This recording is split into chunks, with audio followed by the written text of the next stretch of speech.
Hello students, myself Raksha khare, and this is the last part of the lesson 3, water. In the previous 3 parts you all have studied about the water, its physical and chemical properties, about solubility, about solutions, and in this part we are going to cover hydrated and anhydrous substances, efflorescence, hygroscopy and deliquescence, drying and dehydrating agents, hard and soft water, and lastly removal of hardness of water. So let's start. First of all, hydrated substance. A solid compounds which contains water molecules in a definite ratio as an integral part of the crystal is called as hydrated substance. Hydrated substance क्या होते हैं कि ऐसे solid compounds होते हैं जिनमें water के molecules present होते हैं, ठीक है। तो जो सॉलिड कंपाउंड्स वाटर के मॉलिक्यूल्स कैरी करते हैं अपने साथ में उन्हें हम कहते हैं हाइड्रेटेड सब्सटेंस। हाइड्रेटेड मतलब आपका हाइड्रा वाटर मतलब होता है और सब्सटेंस यानी सॉलिड कंपाउंड्स हो गए। तो ऐसे सॉलिड कंपाउंड्स जिनके वाटर के मॉलिक्यूल्स प्रेजेंट होते हैं उन्हें हम कहते हैं हाइड्रेटेड सब्सटेंस। फॉर एग्जांपल आपका copper sulfate pentahydrate. I have given the example CuSO4.5H2O. It is copper sulfate pentahydrate. So copper sulfate में अगर हम ये 5H2O को रिमूव कर दें तो आपका CuSO4 कहलाएगा क्यूप्रिक सल्फेट। तो क्यूप्रिक सल्फेट 5 वाटर के मॉलिक्यूल्स को कैरी कर रहा है अपने साथ में, ठीक है।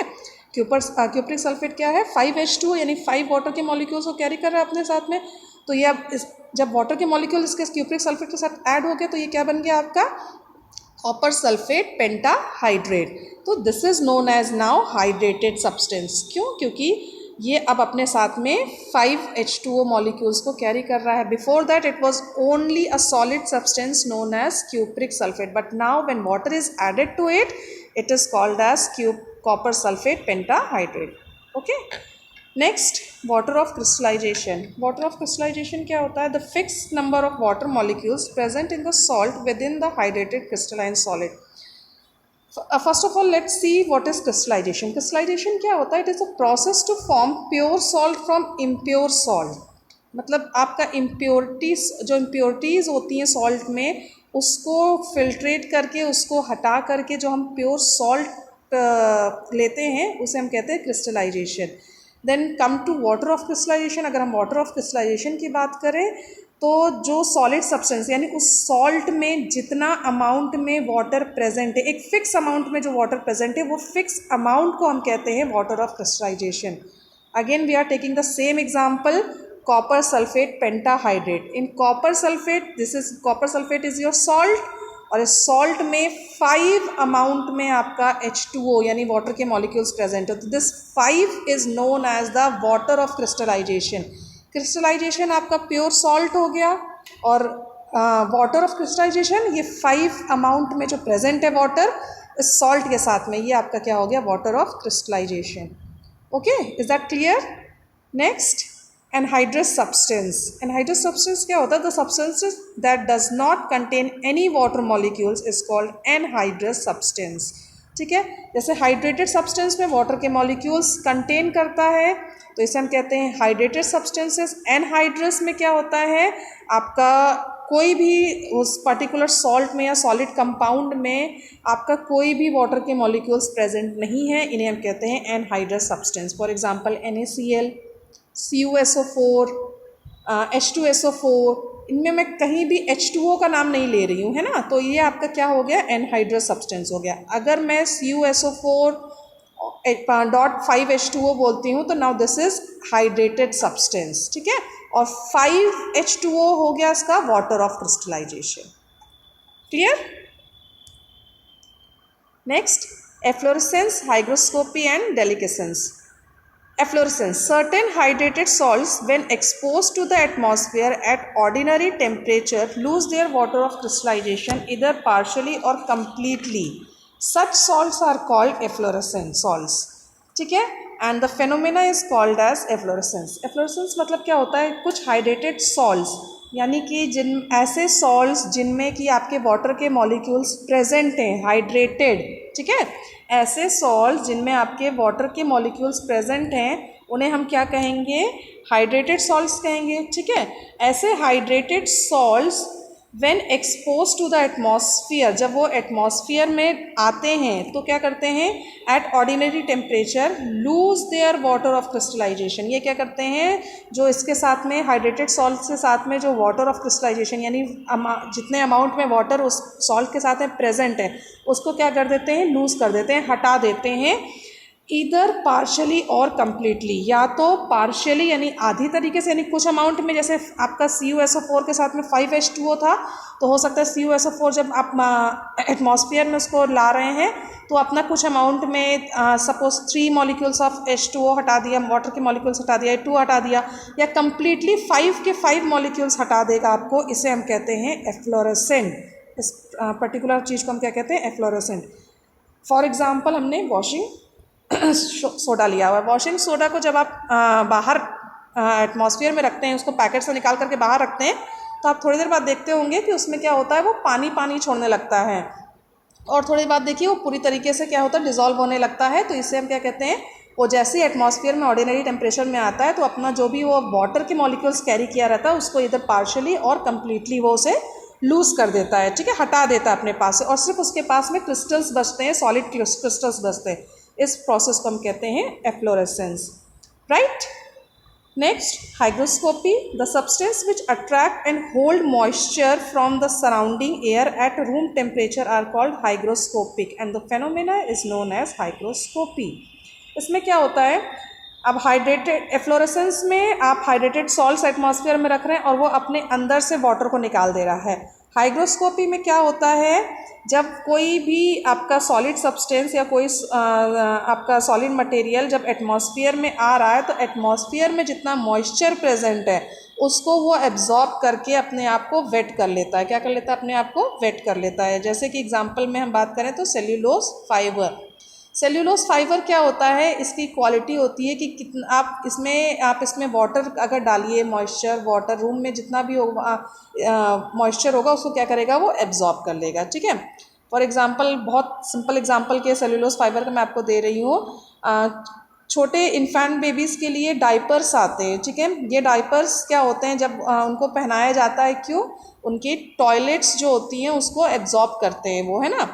तो ये सेल्यूलोज फाइबर क्या करता है, कोई भी लिक्विड चीज़ को अपने अंदर में एब्जॉर्ब कर लेता है। एग्जाम्पल मॉइस्चर हो गया, वाटर हो गया, सर्टेन अदर लिक्विड्स। तो ये क्या करते हैं, एटमॉस्फेयर के कांटेक्ट में आते ही एटमॉस्फेयर का मॉइस्चर जो होता है वो एब्जॉर्ब कर लेता है। इस प्रोसेस को हम कहते हैं hygroscopy. Clear. Next, deliquescence, those substances which absorb moisture from air until a point they dissolve in the absorbed water and turn into solution are called deliquescent substance and the phenomena is called as deliquescence। इसमें क्या होता है कि ऐसे substance जिनको हम atmosphere में ला रहे हैं वो मॉइस्चर भी एब्जॉर्ब कर रहे हैं, तब तक मॉइस्चर एब्जॉर्ब कर रहे हैं जब तक वो पूरी कंप्लीटली डिज़ोल्व नहीं हो जाते, यानी सॉलिड से वो लिक्विड फॉर्म में नहीं चेंज हो जाते, तब तक वो मॉइस्चर एब्जॉर्ब करते जाते हैं। और इन सब्सटेंसेस को हम डेलिक्वेसेंट कहते हैं और इस प्रोसेस को हम डेलिक्वेसेंस कहते हैं।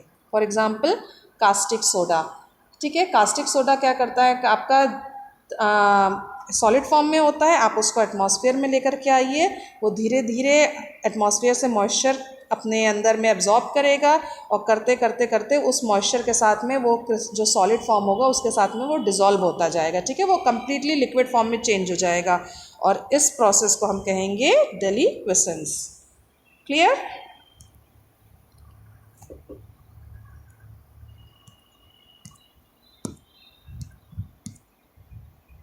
Next, drying and dehydrating agent.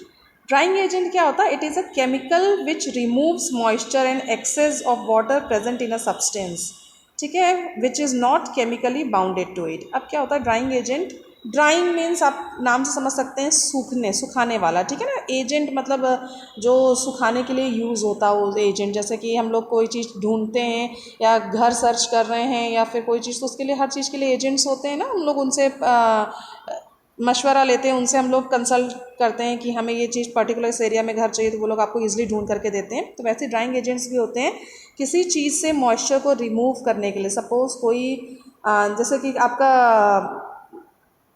Salt क्या करता है, जैसे मॉइस्चर में आएगा वो अपने अंदर में पानी के मॉलिक्यूल्स को छोड़ने लगता है या मॉइस्चर एब्जॉर्ब करके वो पिघलने लगता है, ठीक है ना।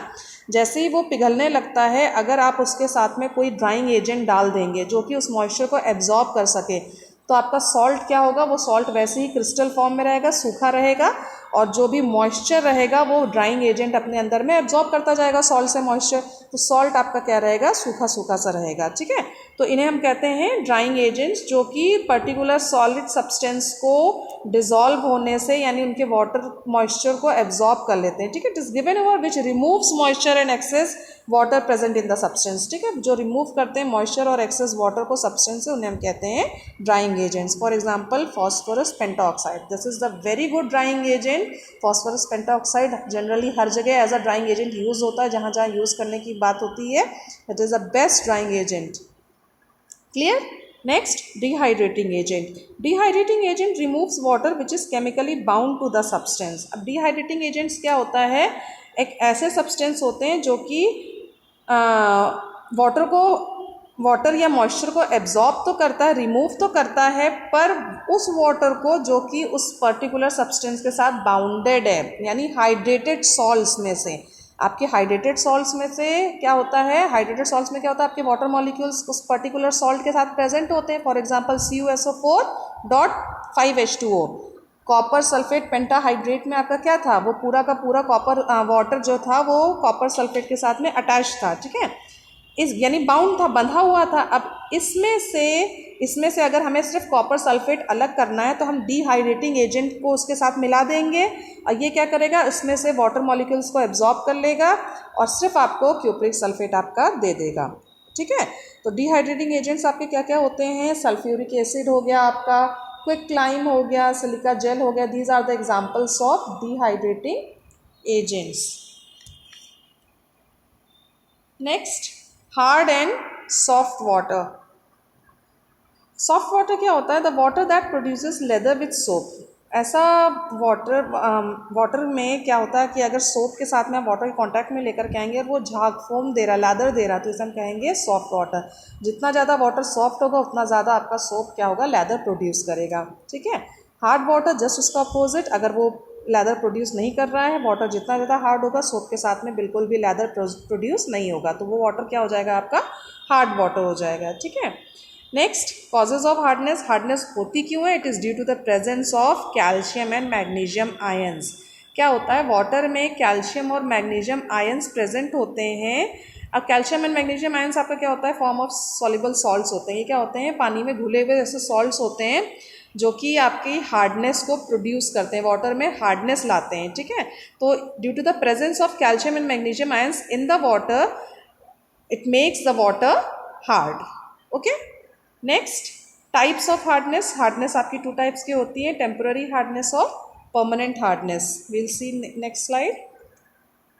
Removal of hardness. Removal of hardness को हम कैसे रिमूव कर सकते हैं, अच्छा one thing, types of hardness just मैंने आपको बताया कि दो टाइप्स की होती हैं, temporary hardness and permanent hardness. Temporary hardness क्या होता है, आपके परमानेंट नहीं होती है, वो ईजिली किसी चीज़ से हम उस चीज़ को ईजिली हटा सकते हैं, जैसे कि बॉइलिंग प्रोसेस से हो गया, या फिर आपका फिल्ट्रेशन प्रोसेस से हो गया, एवापोरेशन प्रोसेस से हो गया। तो हम इन सब चीज़ों से हार्डनेस वाटर के अगर हम लोग रिमूव कर सकें तो हम इसे कहते हैं temporary hardness.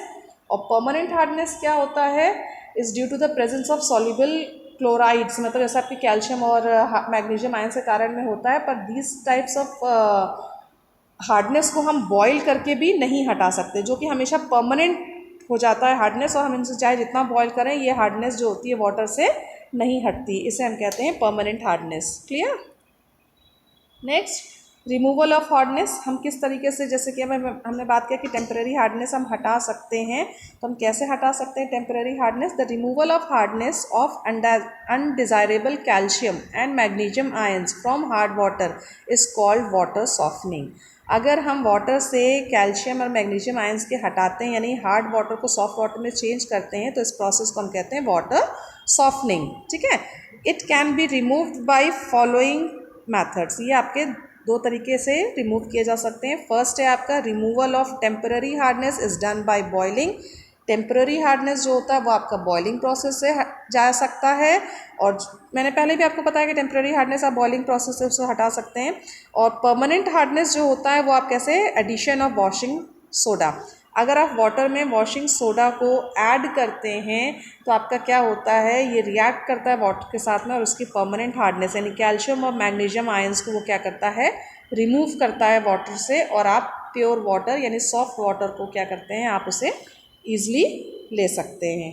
Okay, so this was the last slide, here the chapter ends, and now the question answers of this chapter will be given to you in the form of PDF. Okay, soon you will get the assignment for this chapter and you have to complete that assignment in your copies. Okay, thank you. God bless you, children.